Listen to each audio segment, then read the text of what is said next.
asalaamaaleykum mbokk yi tey la dibéer fukki fan ak ñett ci weeru rakki gàmm ci atum junni ak ñeenti téeméer ak ñeent fukk ak ñaar ci gàddaay yonent bi sallallahu alayhi wa sallam dëppook ñaar fukki fan ak juróom-ñeent ci weeru novembre ci atum ñaari junni ak ñaar fukki fan ak ñett dafa bokk ci lim yu fatt yi kon am na luñ ciy tere ak wattandiku mooy lu mel ne ku ca watu wala ku ca daloo wala ku ca takk ab sëy wala ku ko ca yeggale wala ku ca sanc kër wala ku ca tàmbali dara ak yu mel na ñoom. ñaanuk bis bi yow yàlla maa ngi lay ñaan nga defal ma ak gindiku akuk njub allahumma inni as'aluka al huda was sadaad.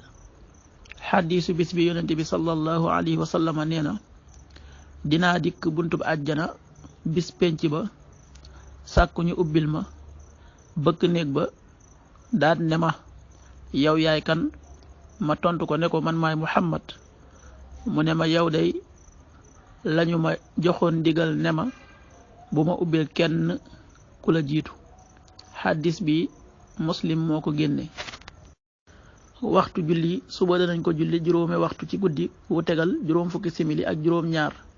tisbaar benn waxtu ci bëccëg wu tegal ñaar fukki simili ak benn. tàkkusaan ñeenti waxtu ci bëccëg wu tegal ñaar fukki simili ak benn. timis juróom benn waxtu ci ngoon wu tegal fanweeri simili ak juróom ñett. gee juróom ñaari waxtu ci guddi wu tegal juróom fukki simili. loolu mooy waxtu julli yi ci Touba ak li ko wër. bu fekkee nekkoo Touba soo ko féetee penku ñaar fukk ak juróom ñaari kilomètre ju ne wàññil benn simili soo ko féetee sowwu wala gànnaar wala Saalum téeméeri kilomètre ju ne yokkal benn simili. jant bi dana fenk juróom ñaari waxtu ci suba wu tegal fukki simili ak ñaar. di so juróom benn waxtu ci ngoon wu tegal fanweeri simili ak ñeent. yàlla nanu yàlla nangul te nangul leen amin